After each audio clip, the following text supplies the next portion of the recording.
세상에서 예수를 믿는 것보다 더 큰 축복이 없습니다. 왜냐하면 예수님이 우리의 절대 희망이 되시기 때문인 것입니다. 오늘도 여러분과 함께 갈대상자 이와 같은 제목으로 출애굽기 2장을 본문으로 함께 말씀을 나누기 원합니다. 함께 따라해 주시기 바랍니다. 갈대상자, 갈대상자.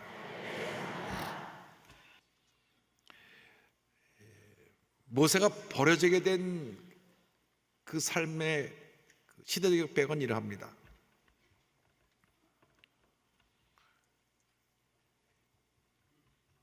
형들에게 미움을 받아 노예로 팔려간 요셉이 당시 최대 강대국인 애굽의 총리 대신이 됩니다. 그리고 온 지역이 흉년에 들었을 때 전 가족을 애굽에 와 살도록 초청합니다. 우리 한국도 60년대 70년대 굉장히 어렵게 살았는데요, 미국에 이민 가면 다들 부러워했어요. 미국에 혹시 가족이 있어서 초청 이민 받아 가면은, 야, 저 사람 참 잘 됐네, 미국 가서 살게 됐네. 그때는 미국이 참 풍요로웠으니까요. 지금이야 뭐 한국이 워낙 잘 살게 돼서 미국에 가나 한국에 있으나 큰 차이를 못 느낍니다만은, 그 당시는 그렇게 한국이 어렵기 때문에 미국 가는 것을 부러워했어요. 마찬가지로 모든 나라가 다 어려웠을 때 가장 잘 사는 나라 애굽에 초청을 받아 가니까 그 가족 약 70명이 그곳에 가서 살게 되었는데, 시간이 흘러 350년 이상이 지났습니다. 얼마나 이스라엘 백성들이 애굽에 가서 번창을 했는지, 애굽 사람들이 두려워할 정도로 번창했어요. 그런데 이스라엘 민족이 번창할 것은 이미 하나님께서 아브라함에게 약속하신 것입니다. 그가 이삭을 받았을 때 창세기 22장 17절, 내가 네게 큰 복을 주고 내 씨가 크게 번성하여 하늘의 별과 같고 바닷가의 모래와 같게 하리니 내 씨가 그 대적의 성문을 차지하리라. 하나님이 약속하셨습니다.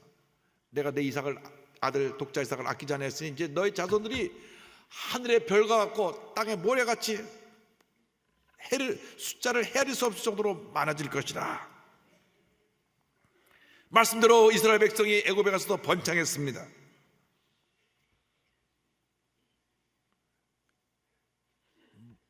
모세가 80세가 되어서 다시 이스라엘 백성을 구하러 올 때 그 당시 숫자가 남자 장정만 60만 명, 여자를 합하면 약 300만 명이 됐습니다. 이렇게 크게 번창한 이스라엘 민족에 대해서 애국 사람들이 두려워하기 시작했습니다. 요셉을 알지 못하는 왕이 나라를 다스리면서 어떻게 하면 이스라엘 백성들을 잘 관리해서 어려움 당하지 않을까 고민을 하게 됐어요. 출애굽기 1장 9절로 11절에 보니까 이런 말씀이 나옵니다. 그가 그 백성에게 이르되 이 백성 이스라엘 자손이 우리보다 많고 강하도다. 실제로 많고 강한 것은 아닌데 그렇게 두렵게 느꼈습니다. 자, 우리가 그들에게 대하여 지혜롭게 하자. 두렵건대 그들이 더 많게 되면 전쟁이 일어날 때 우리 대적과 합하여 우리와 싸우고 이 땅에서 나갈까 하노라 하고 감독들을 그들 위에 세우고 그들에게 무거운 짐을 지워 괴롭게 하여 그들에게 발을 위하여 국구와 비돔과 람셋을 건축하게 하니라. 이 사람들을 노동 현장에, 공사 현장에 몰아넣어서 아주 혹독하게 노동을 시키면 기력이 쇠해서 민족이 번창하지 못할 것이다. 그러나 그렇게 이스라엘 백성을 핍박했지만은, 노예로 부리고 말할 수 없는 박해를 했지만은 이스라엘 백성은 더 늘어났어요. 출애굽기 1장 12절 보니 그러나 학대를 받을수록 더욱 번성하여 퍼져나가니 애국 사람이 이스라엘 자손으로 말미암아 근심하여 성경은 말씀합니다. 우리 예수 믿는 사람들은 신앙이 있기 때문에 핍박을 받아도, 문제를 만나도, 어려움 당해도 하나님 은혜 가운데 믿음이 자라고 잘 되는 역사가 나타나게 되는 것입니다. 그래서 명령을 내립니다. 애굽 왕 바로가 히브리 산파들을 불러서 너희들이 아기를 받을 때 남자아이면 죽이고 여자아이면 살려라. 그러나 그 산파들이 바로 왕보다 하나님을 두려워했기 때문에 아이를 죽이지 않았습니다. 그러자 이제는 전 국민에게 명합니다. 누구든지 이스라엘 백성 그 히브리 족속 가운데 애가 태어나서 울음소리가 들리면 가 보아서 남자아이면 무조건 뺏어다가 날강에 던져버리고 여자아이면 살려두어라. 이런 가장 힘들고 어려운 시절에 한 남자애가 태어납니다. 출애굽기 2장 1절로 2절에 설명이 나옵니다. 레위 가족 중 한 사람이 가서 레위 여자에게 장가들어 그 여자가 임신하여 아들을 낳으니 그가 잘생긴 것을 보고 사흘 동안 그를 숨겼으나 그랬어요. 남자애가 태어났는데 너무나 아이가 잘생겼어요. 어린아이 치고 부모의 눈에 안 잘생긴 아이가 없죠. 세계에서 제일 자기 아이가 잘생겼죠. 그죠? 그런데 사도행전 7장 20절 가보면요 이런 표현했어요. 그때 모세가 낳았는데 하나님 보시기에 아름다운지라. 할렐루야. 그의 아버지의 집에서 석 달 동안 길리더니 하나님 보시기에 아름다웠고 부모님 보기에도 너무나 아름다웠고 이 아이를 죽게 할 수가 없어서 집에서 길렀는데 남자아이가 한번 울면 울음소리가 얼마나 큰지 온 집안이 떠나게 우니까 더 이상 기를 수가 없어서 갈대 상자를 만들어 아이를 그 안에 놓고 강에 띄웁니다. 출애굽기 2장 3절 4절에 더 숨길 수 없게 되매 그를 위하여 갈대 상자를 가져다가 역청과 나무진을 칠하고 아기를 거기 담아 나일강과 갈대 사이에 두고 그의 누이가 어떻게 되는지를 알려고 멀리 섰더니 그 어머니가 누이한테 말합니다. 너 상자를 따라가 봐라. 아이가 어떻게 되나 봐라. 자, 이 아이는 태어나서 자기가 버려진지도 모르고 갈대 상자에 담겨 물에 떠내려갑니다. 참 기구한 운명이죠. 태어난 지 석 달 만에 버려진 인생이 된 것입니다. 그 나일강으로 떠내려가다가 악어가 많아서 악어의 한 입에 그 물려 죽임을 당할 수도 있고 물에 빠져 고기밥이 될 수도 있고 익사할 수도 있고 그런데 정처 없이 떠내려가는 것입니다. 여러분 때때로 우리가 그렇게 버림받았다 하는 생각이 들 때가 있어요. 나는 태어날 때부터 버림받은 인생으로 살았습니다. 부모님이 나를 돌보지 않았습니다. 나는 남편에게 버림받았습니다. 아내에게 버림받았습니다. 친구들에게 버림받았습니다. 여러분, 사람들은 여러분을 버렸다고 할지라도 하나님은 여러분을 절대로 버리시지 않습니다. 철저히 버려진 인생을 살다가 하나님을 만나 귀한 주의 종이 된 임용남 목사님, 뭉치라고 하는 소설을 썼는데 뭉치는 버려진 아이들이 그리운 엄마를 칭하는 은하라고 합니다. 뭉치가 그 엄마를 말하는 말이 표현하는 은하라고 하는데요. 경찰 출신의 아버지와 평범한 어머니 사이에서 출생을 했는데 아버지가 도박 중독으로 파면을 당하고 또 심한 폐병을 앓게 되면서 불행이 찾아옵니다. 미신을 신봉하던 아버지는 지나가던 승려가 이 집에는 아버지 아들 둘 중에 한 사람이 죽어야 다른 한 사람이 산다고 말을 하자 그 말을 그대로 믿었어요. 5살이 되던 어느 날 자다가 목이 아파서 깨서 보니까 아버지가 자기를 목을 매갖고 달고 있어요. 천장에. 그래서 엄마가 보고 뛰어들어와서 말려서 간신히 목숨을 건졌지만 7살 되던 해에 엄마의 손을 잡고 서울역에 갔다가 여기 앉아있어 빵 사갖고 올게 엄마가. 그리고 3일을 기다려도 엄마는 올지 않고 울고 또 울다가 지쳐서 거기서 불황인의 무리에 섞여서 구걸하면서 쓰레기를 뒤지면서 엄마를 찾아 전국을 방황을 합니다. 그러다가 불황아 일제 단속 기간에 걸려 경기도 성강도 불황아 수용에 갇히게 되는데 생조 같은 곳을 빠져나가기 위해 3년 동안 7번 시도 끝에 바다를 헤엄쳐 탈출합니다. 탈출한 다음에도 소매치기, 폭력 사건에 연루되어 감옥에 갑니다. 그러나 가장 인생의 밑바닥이었던 그곳에서 살아계신 하나님을 만납니다. 누군가 집어넣어준 성경을 읽다가 성경을 통해서 살아계신 하나님을 만나는데 그를 변화시키는 말씀이 시편 27편 9절로 10절입니다. 나의 구원의 하나님이시여 나를 버리지 마시고 떠나지 마소서.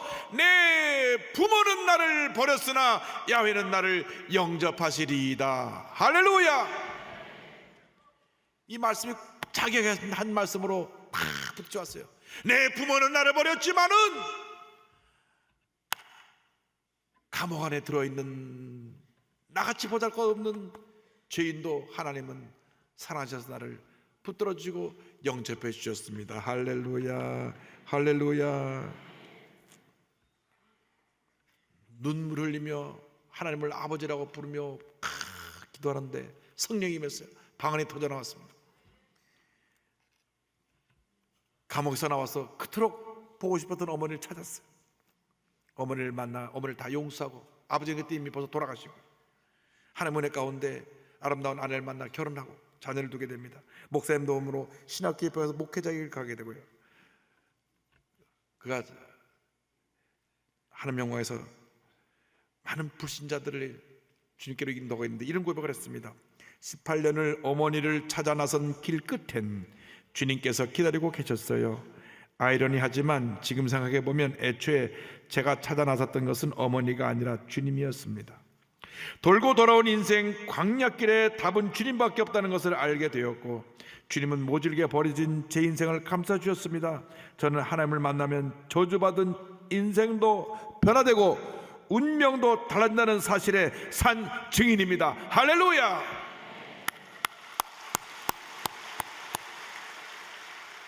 여러분은 절대 버려진 인생이 아닙니다. 하나님이 지금도 여러분을 돌보고 계십니다. 모세는 버려진 인생에서 하나님의 섭리 가운데 건짐을 받은 건져진 인생이 됩니다. 둘째로 건져진 인생에 대해서 말씀드립니다. 출애굽기 2장 5절과 6절에 성경은 말씀합니다. 바로의 딸이 목욕하러 나일강으로 내려오고 신하들은 나일 강가를 거닐 때 그가 갈대 사이의 상자를 보고 신하를 보내어 가져다가 열고 그 아기를 보니 아이가 우는지라 그가 그를 불쌍히 여겨 이르되 이는 히브리 사람의 아기로다. 자, 정치 없이 갈대 상자가 떠내려가고 있는데 하나님은 이미 하나님의 섭리 가운데 하나님의 계획대로 그곳에 바로왕의 딸이 나타나게 합니다. 하필이면 그 시간에 그 자리에 나타나서 목욕을 하게 합니다. 그리고 그 눈에 띄게 합니다. 그래서 바로왕의 공주가 무엇인가를 가져와 보라고 해서 열어보니 아이가 울고 있는데 바로 히브리 사람의 버린 아이, 나중에 모세로 이름 불려지게 되는 저 아이입니다. 하나님의 역사입니다. 하나님이 하필 그 시간 그 자리에 바로의 공주가 있게 하셨고, 또 그 아이를 보고 마음이 감동되게 했고 그 아이를 키울 마음을 갖게 만들어 주신 것입니다. 역사가들은 이 공주가 나중에 이집트를 20년 동안 파로로 통치한 합세스트 여왕이라고 말합니다. 그 이집트 카이로에 가면 그 박물관 있는데 이 여왕에 대한 소개가 나옵니다. 다 남자가 왕권을 이어오다가 대가 끊겨서 여자로 왕위를 이어받아 20년 동안 통치한 이 합세스트 여왕의 아들로 자라납니다. 바로 왕이 모든 이스라엘 사람의 아들을 죽이라고 명령을 했는데 참 하나님의 역사는 신기해서 그 딸을 통하여서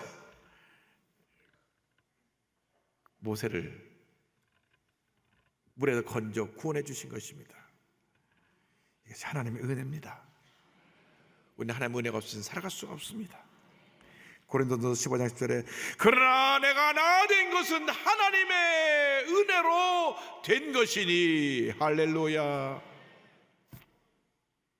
여러분 지금 여기 앉아 있는 것이, 제가 여기 서 있는 것이 하나님의 은혜로 된 것입니다.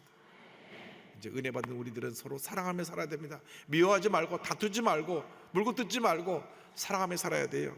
요한일서 4장 11절에 사랑하는 자들아 하나님이 이같이 우리를 사랑하셨은즉 우리도 서로 사랑하는 것이 마땅하도다. 할렐루야.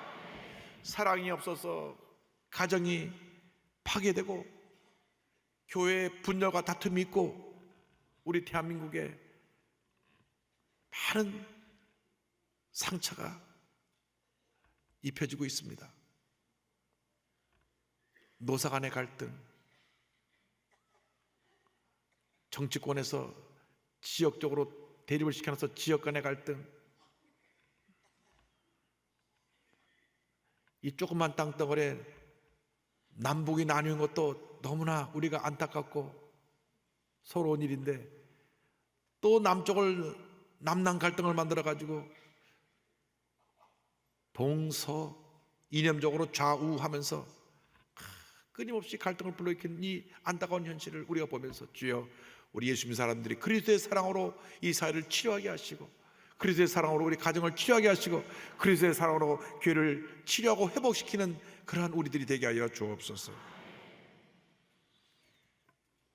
그렇게 될 때 하나님이 우리의 일생을 돌보십니다. 셋째로 하나님이 돌보시는 인생에 대해서 말씀드리기 원합니다. 모세는 버려진 인생에서 건져진 인생이 됐을 뿐 아니라 이제는 하나님의 돌보신 인생으로 그리고 하나님께 쓰임받는 인생으로 그 운명이 바뀌어집니다. 출애굽기 2장 7절 9절을 말씀합니다. 그의 누이가 바로의 딸에게 이르되 내가 가서 당신을 위하여 히브리 여인 중에서 유모를 불러다가 이 아이에게 젖을 먹이게 하리이까. 바로의 딸이 그에게 이르되 가라 하매 그 소녀가 가서 그 아기의 어머니를 불러오니 바로의 딸이 그에게 이르되 이 아기를 데려다가 나를 위하여 젖을 먹이라. 내가 그 싹을 주리라. 여인이 아기를 데려다가 젖을 먹이더니. 바로의 딸 공주가 아이를 안고 불쌍히 여기고 있을 때 그 아이의 누이 미리암이 달려옵니다. 이 어린 소녀가 지혜가 많았던 것 같아요. 공주마마, 이 아이 젖을 먹일 유모가 필요하지요. 제가 소개해 드릴까요? 그렇지 않아도 걱정하고 있던 터에 와서 얘기하니까 그러네, 유모를 소개시켜 주면 좋겠다. 그러면 내가 그에게 필요한 생활비도 주겠다. 그래서 달려가서 어머니를 불러옵니다. 그래서 어머니의 품을 떠난 그 모세가 다시 어머니의 품으로 돌아와요.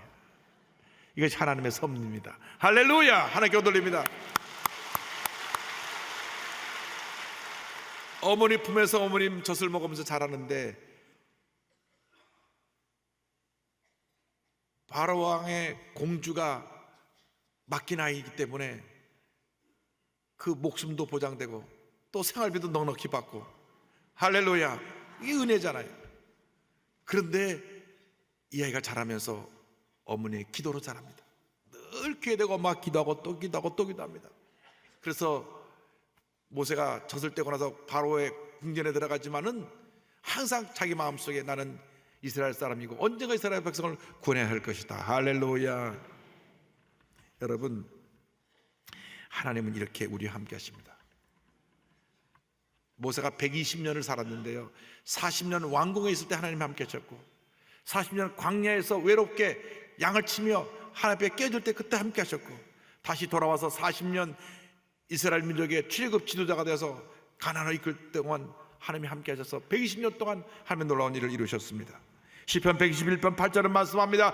야훼께서 너의 출입을 지금부터 영원까지 지키시리로다.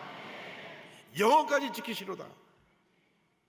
찬송가 384장의 고백을 보세요. 나의 갈 길 다가도록 예수 인도하시니 내 주 안에 있는 궁율 어찌 의심하리요.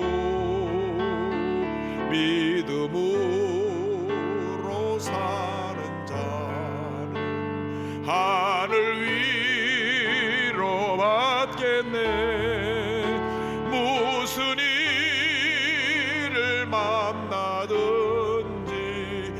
만사 형통하리라. 무슨 일을 만나든지 만사 형통하리라. 할렐루야. 무슨 일을 만나든지 만사 형통하리라. 버림받아 물에 던져졌어도 건짐받고 왕자가 되고 훈련받고 또 훈련받아 결국 하나님의 위대한 지도로 쓰임받게 된 것입니다. 염려 걱정하지 마세요. 마태복음 6장 3절 31절에 오늘 있다가 내일 아궁이에 던져지는 들풀도 하나님이 이렇게 입히시거든 하물며 너일까 보냐. 믿음이 작은 자들아, 그러므로 염려하여 이르기를 무엇을 먹을까 무엇을 마실까 무엇을 입을까 하지 말라. 여러분 염려하지 마세요. 걱정하지 마세요. 아무리 힘들고 어렵고 고통스러운 일이 다가와도 주님이 함께 하시기 때문에 우리는 넉넉히 이기는 것입니다. 로마서 8장 31절로 32절을 말씀합니다. 그런즉 이 일에 대하여 우리가 무슨 말하리요? 만일 하나님이 우리를 위하시면 누가 우리를 대적하리요? 자기 아들을 아끼지 아니하시고 우리 모든 사람을 위하여 내주시니가 어찌 그 아들과 함께 모든 것을 우리에게 주시지 아니하겠느냐. 여러분, 우리의 일생이 하나님의 손안에 있습니다. 모세의 일생이 하나님의 손안에 있었던 것처럼 때때로 우리가 버려진 것 같은 인생을 살아도 하나님이 우리는 그 절망적인 상황에서 우리를 건져주시고 아무도 날 돌보지 않을 때 주님이 나를 돌봐주시고 사랑의 품에 안아주시고 상처를 어루만져주시고 아픈 것을 치료해 주시고 모든 어려운 상황에서 우리가 믿음으로 승리하게 만들어 주십니다.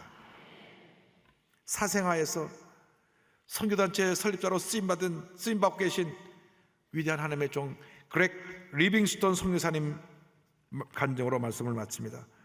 프론티어스 선교단체 설립자로서 무슬림 선교에 지금도 힘쓰고 계신 귀한 선교사님입니다. 이 목사님은 원래 버려진 인생이었습니다.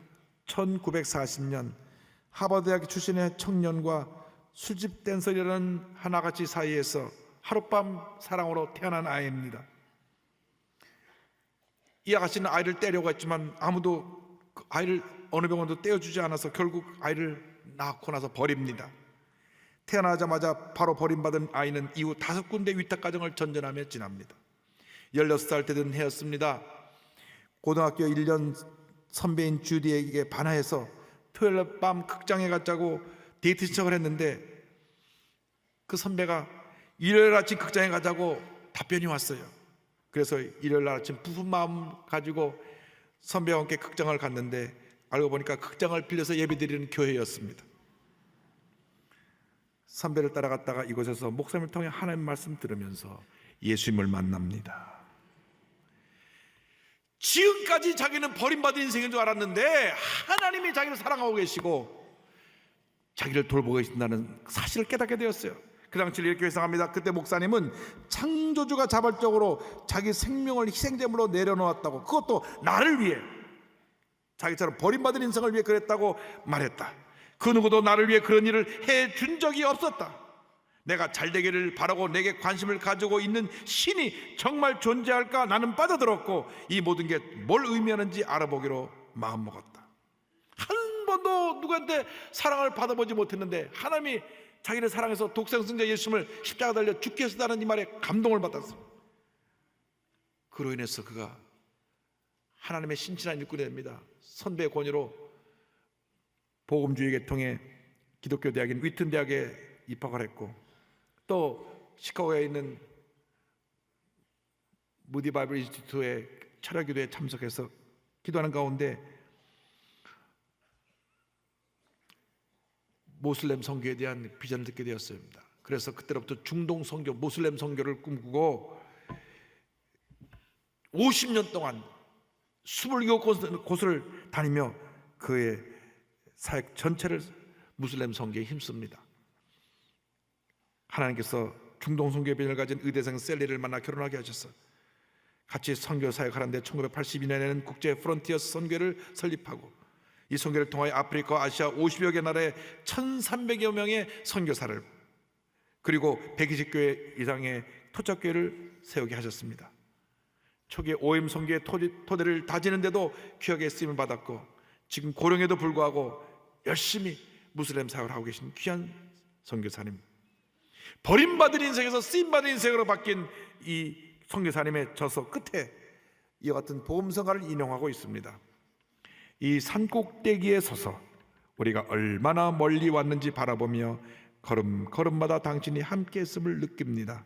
이 전쟁터에서 무릎 꿇고 당신이 얼마나 많은 일을 했는지 보며 승리의 순간순간마다 당신의 능력이 우리 안에 있었음을 느낍니다.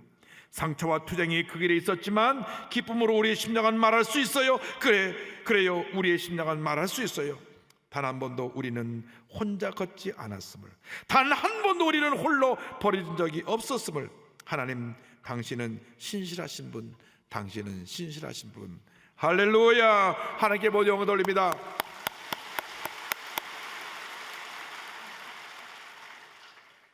본인은 하룻밤의 사랑으로 태어나 버려진 인생이었다고 생각했지만 하나님은 그 버려진 인생을 물에서 모세를 건져내듯이 건져내 주셔서 하나님 자녀가 되게 만들어 주셨고, 뿐만 아니라 그를 세워주셔서 위대한 하나님의 종으로 만들어 전 세계에 주의 복음을 전하는 큰 일꾼으로 주님께서 사용하고 계신 것입니다. 이것이 하나님의 섭리고 하나님의 역사입니다. 하나님께서 지금 여러분 한 사람 한 사람에게 동일한 그러한 계획을 갖고 여러분을 통하여 위대한 일을 행하고자 하십니다. 여러분 모두가 모세처럼, 이 귀한 선교사님처럼, 또